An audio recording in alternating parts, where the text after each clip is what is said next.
We're here today, Cougar fans, with USF head men's basketball coach Chris Johnson, whose team has opened up 4-1. It's the third time in 4 years the Cougars stand with that record, and they are entering NSIC play this weekend at Upper Iowa and Winona State.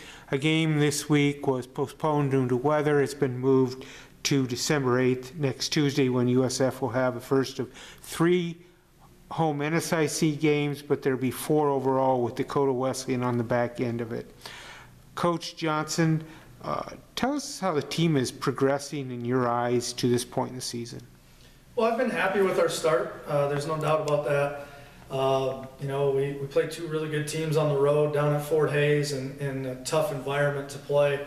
Won a close game, lost a buzzer beater to a very good Fort Hays team that's undefeated right now, and a tough place to play, just a fun place to play. But we just turned it over too many times. We beat them in every defensive and offensive category except for we just turned it over 10 more times than they did, and that bit us. Since then, we've had 3 home games. We've played well. I think we've taken care of the business we were supposed to. I liked our focus. We came in ready to play, regardless of who we were playing, what level those schools were from. Just been really happy with our willingness to share the ball, how we've shot the ball, how we've played offensively. But it's what everyone notices because we didn't do those things as well last year. But I'm probably more proud of how we've rebounded the ball and how we've defended to this point. But it's hard to know exactly where we're at. We haven't played. Well, it'll end up being 10, 11 days by the time we lace them up against Upper Iowa. And so I'm interested to see just how much better we've gotten with this last week of practice. To your point, and it's early, so national stats can be what they are, but you're in the top 10 in the country in 5 different categories, and you mentioned rebounding, you're 3rd, and you're high, I think it's 6th in field goal percentage defense, which kind of speaks to how hard you guys have worked on the ball. Talk about that a little bit, about the progress of the team defensively. Mm-hmm. I think this team cares about the right things on both sides of the ball, but they care about getting stops. They've really bought into that being part of who we need to be. Quite frankly, we're probably not going to end the season with the numbers that we've given up because we've been a little physically superior to some of the teams who've played in the non-conference. But it's also easy during those types of games when you have big leads for your focus to wane and you not take care of business.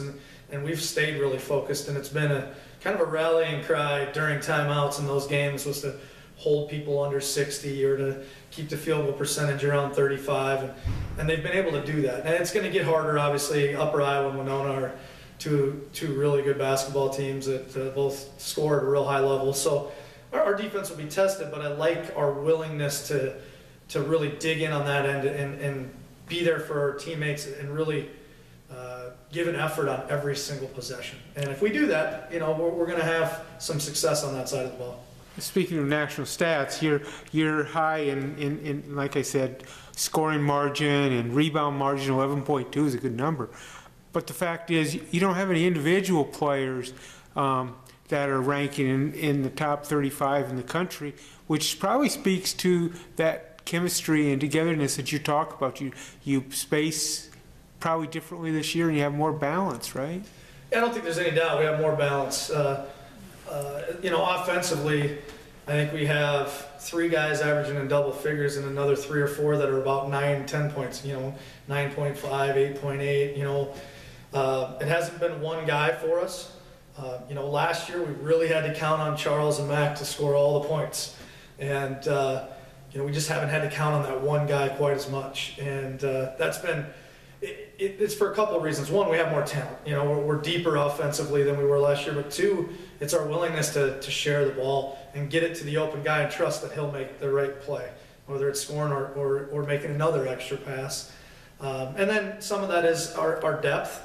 We play in 10 deep most nights, and guys that we really trust, and we can go deeper than that. Quite frankly, we've got a couple guys who played more last year that are just on the cusp of being in that rotation. So we are deeper, there's no doubt, and we're not going to be a one-man band, I don't think, this year.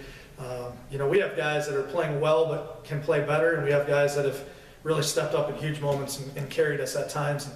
And that'll take you a long way. A couple of those guys to mention. You mentioned Mac Johnson. He's one of the leaders of the team, obviously, and Jordan Stotts is another who's had a solid start. But then you have newcomers like Daniel Hurd, who is averaging 14.6 and he's ninth in the league in rebounding. And then you have Clint Thomas coming off the bench. One game this year, he had 7 threes. And Jared Mays has had a good start for you as well. Talk about some of the newcomers and how they fit into the team.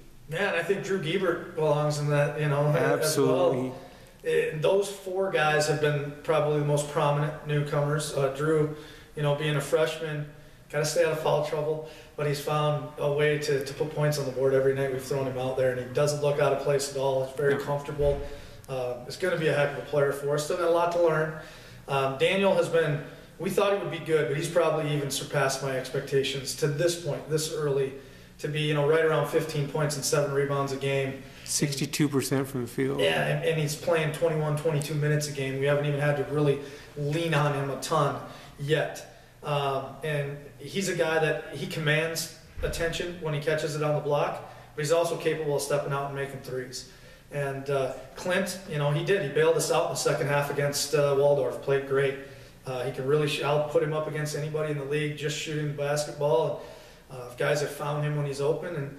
And Jared is probably the one is going to really start to come now. He's starting to get comfortable, and he's probably the most talented of that group physically. And we haven't had to count on him as much, but he's also a guy that's 15 or 17 in the first half against a Big Ten team. So very talented guy, but those guys have done a great job of just blending in and picking their spots, and you can't ask for more as a coach. Yeah, Drew, he's had 2 double-digit games in a row, and so he's another one who's probably developing more and more confidence as the season goes along, and that's what this team needs. I mean, you have three starters basically coming back, but you have some new pieces and to fit in with the other guys that are part of it. Talk about coming this weekend. Upper Iowa likes to shoot it. Brooks McCowan has done a good job with that program. They're 17-13 a year ago. They started off 5-4. Let's talk about that before Winona. How do you match up with Upper Iowa? Well, we always play really tight games down there, but they're pretty free-flowing, and they've had a tendency to be kind of crazy. A couple of years ago, Jordan Stotts had 34 in the second half down there, and we lost. They tend to be high-scoring games. Very tough team to guard. They run a lot of spread ball screen, and they spread you out, and they always have 5 guys on the floor that can score. And so they're a nightmare to guard. And so I expect that to be a good game. They're a tough group. They're always physically and mentally very tough group. And Brooks has done a great job down there, and he's just built on what Brian Dolan started down there. It's quite frankly not a place we've played. That we've had a ton of success. We need to go on the road and play well to give ourselves a chance. You talk about, they're a lot like the Cougars in a way. They have balanced scoring.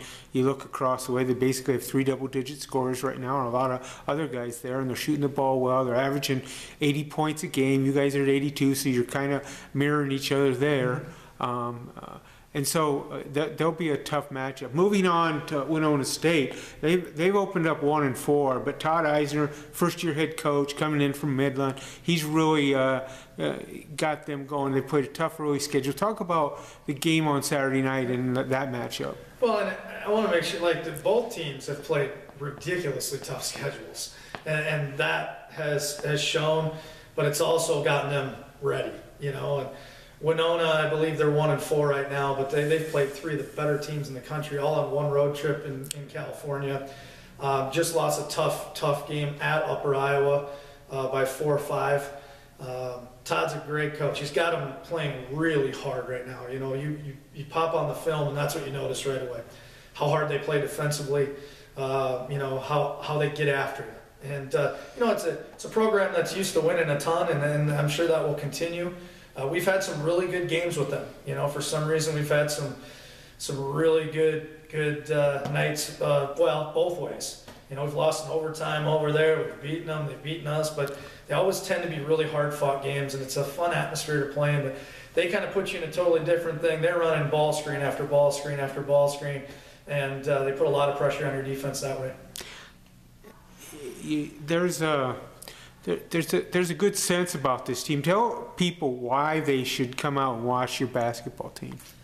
Well, I've said this publicly a lot. I know this. I have a whole lot of fun coaching this team. You know, I don't make any promises, wins, losses, all that, but they care about the right things. They care a lot about each other, and it shows. And they're a fun team to watch because we play at a high pace. They share the basketball. I think they play the right way more times than not. You know, no one's perfect.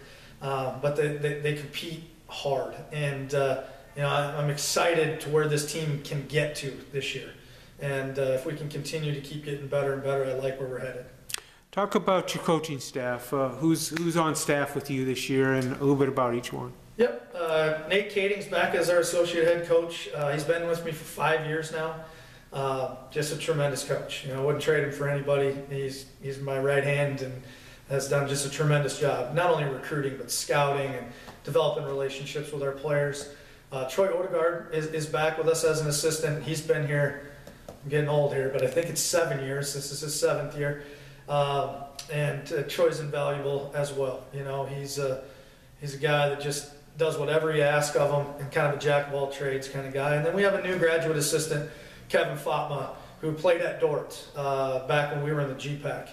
And Coach Down was a real good friend of mine, came highly recommended, and he was dead on that one. He had been an assistant at St. Xavier in Chicago the last couple of years and was teaching high school at Chicago Christian, and has come in and really fit in and filled some big shoes, because, you know, David Maxwell had been with us by the time he got done playing and being here as an assistant, he had been here for 7 or 8 years. And so Coach Fatma stepped in seamlessly and done a real good job, and I'm lucky to have the guys that we have around us.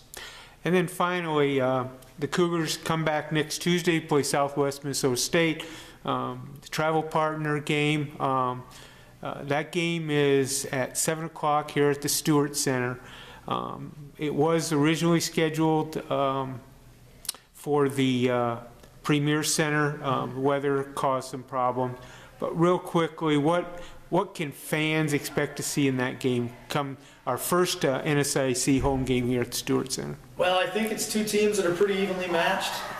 You know, we went down to Kansas together, and the scores were identical. You know, both of us lost by 2 to Fort Hays, or maybe 1, and both of us beat Emporia by 4 or 5. And so, very physical team, big and strong. You know, they're 245 everywhere, it seems like. Playing more motion than they have in the past. It used to be more like Upper Iowa with the spread ball screen, but more motion-y. Young, up-and-coming basketball team. I think they're tremendous. I really do. And, you know, it's a little different. You know, you get to watch everyone on film. I've gotten to see them in person twice, so we have a pretty good handle on them, but they have a pretty good handle on us. I expect that to be a heck of a basketball game. Fans, you can watch the Cougars play on Stretch Internet come Friday night. The men's game starts at 8. It follows the women's game at 6. That's at USFCougars.com. And then on Saturday, in that same place, you can listen to the game. Tom Frederick, the veteran play-by-play announcer, will carry both games, and it will be carried on KWSN. And then it's also available on Stretch Internet. And then next week, it's Southwest Minnesota State. That's Tuesday, 7 p.m., December 8th, followed by December 11th and 12th. Home games against Minot and UMary. Coach, thanks for stopping by. Thanks for having me.